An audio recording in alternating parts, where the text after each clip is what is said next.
Hello दोस्तों। आज हम लोग बहुत ही इम्पोर्टेंट टॉपिक पे बात करने वाले हैं।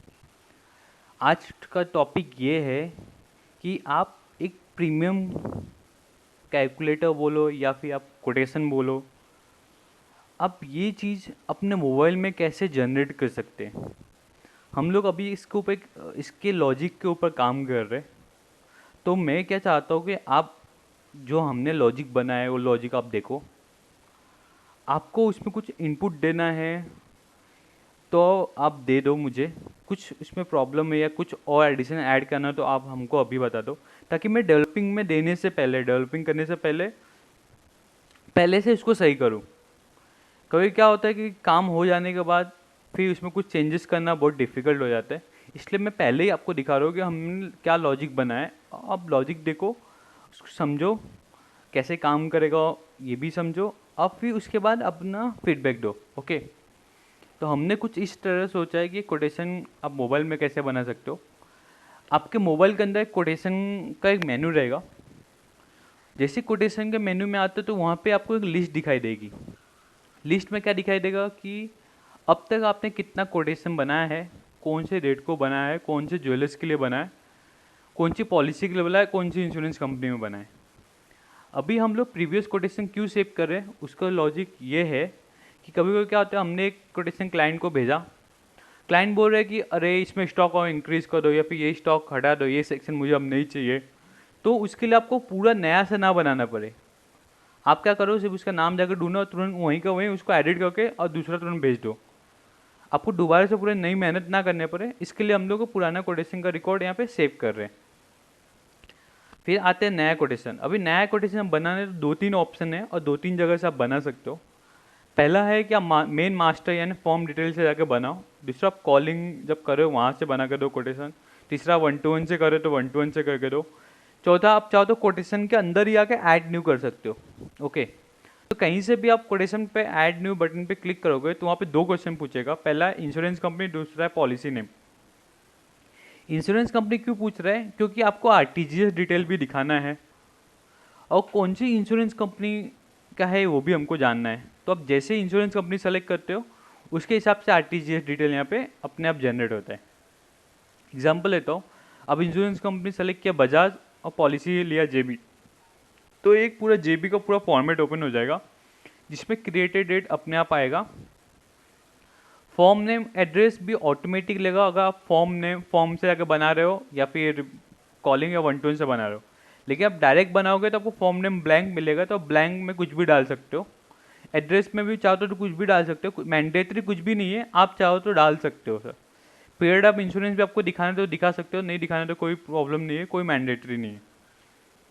अभी ये सेक्शन और कैलकुलेशन काम कैसे करेगा वो मैं दिखाता हूँ। अभी हमारी कंपनी ने प्री डिसाइडेड रेट फिक्स किया है सारे सेक्शन के लिए। तो मैंने यहाँ पे सारे सेक्शन का नाम लिख दिया और उसका पूरा रेट डाल लिया है। अभी यहाँ पे आपको स्टॉक 1 करोड़ है, तो हमने रेट फिक्स किया मान लो कि 10 पैसा। तो सिस्टम 10 पैसे के हिसाब से प्रीमियम यहाँ पे कैलकुलेट करेगा।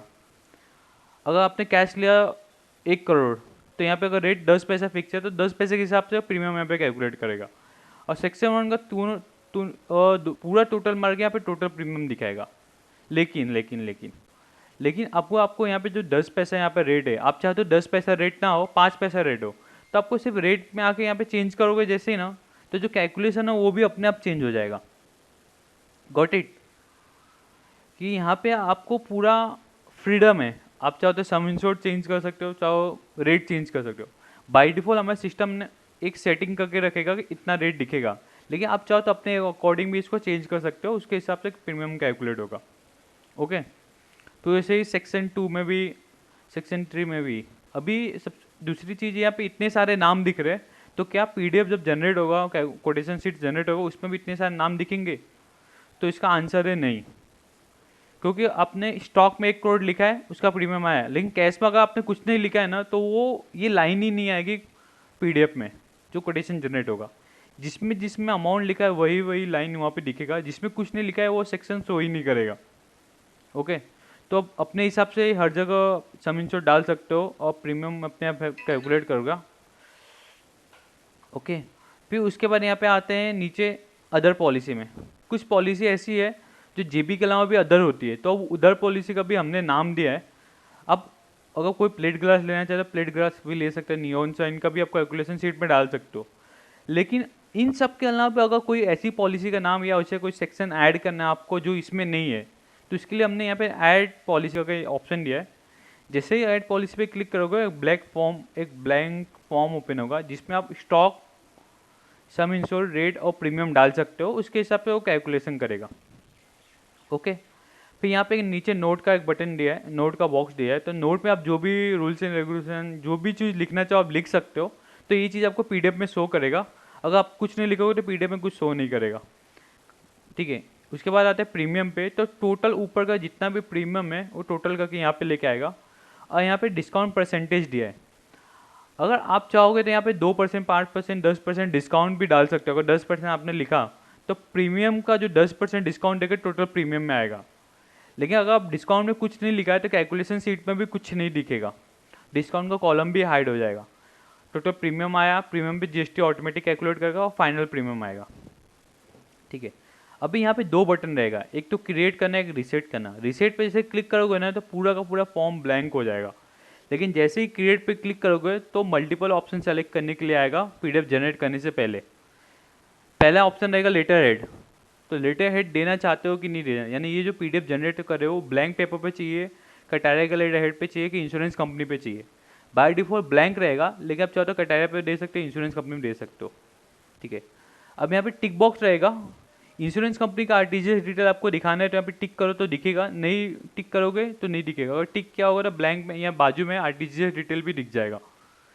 रेट आपको अगर पीडीएफ में शो करना है तो रेट पे टिक करो तो ऑटोमेटिक रेट भी वहाँ पे दिखेगा। अगर रेट अगर हाइड कर दिया, आपने टिक नहीं किया तो रेट आपको पीडीएफ में नहीं दिखा देगा। कभी कोई क्लाइंट मांगते हैं मुझे रेट के साथ दो, कभी कोई बोलता है रेट के साथ मत दो, तो दोनों ऑप्शन है आपके पास। उसके बाद ये सब अटैचमेंट है, अबाउट अस आपको पीडीएफ में दिखाना है, client list, claim list, warranty sheet, affidavit, product का ब्रोशर। तो जितना भी ब्रोशर आप टिक करोगे उतना उतना ब्रोशर आपको ऑटोमेटिक एक ही पीडीएफ में जनरेट होकर मिल जाएगा। ठीक है, तो जैसे ही आप क्लिक करोगे और इसको जनरेट करोगे, एक कुछ इस तरह से पूरा एक प्रीमियम कैलकुलेशन शीट जनरेट होगा जिसमें आपका पूरा डिटेल रहेगा, सेक्शन जितना उसने लिया उसका उसका सिम नाम रहेगा, यहाँ पे आएगा प्रीमियम आएगा, आरटीजीएस डिटेल आएगा, यहाँ पे एमआरओ का डिटेल आएगा, किसने जनरेट किया उसका नाम, मोबाइल नंबर, ईमेल आईडी और कटाया का वेबसाइट। अबाउट अस सेलेक्ट किया तो अबाउट अस का अटैचमेंट आएगा, क्लेम लिस्ट सेलेक्ट किया तो क्लेम लिस्ट का अटैचमेंट आएगा। तो जो जो अटैचमेंट आपने सेलेक्ट किया वो अटैचमेंट यहाँ पे आएगा। और इंश्योरेंस कंपनी सेलेक्ट किया तो insurance company wise RTGS detail भी आपको एक ही पीडीएफ में ये साइड में आपको दिख जाएंगे। ओवरऑल ये कोटेशन बताने का मेरा एक ही मकसद था ताकि आप पहले ही देख लो कि कोटेशन काम कैसे करने वाला है।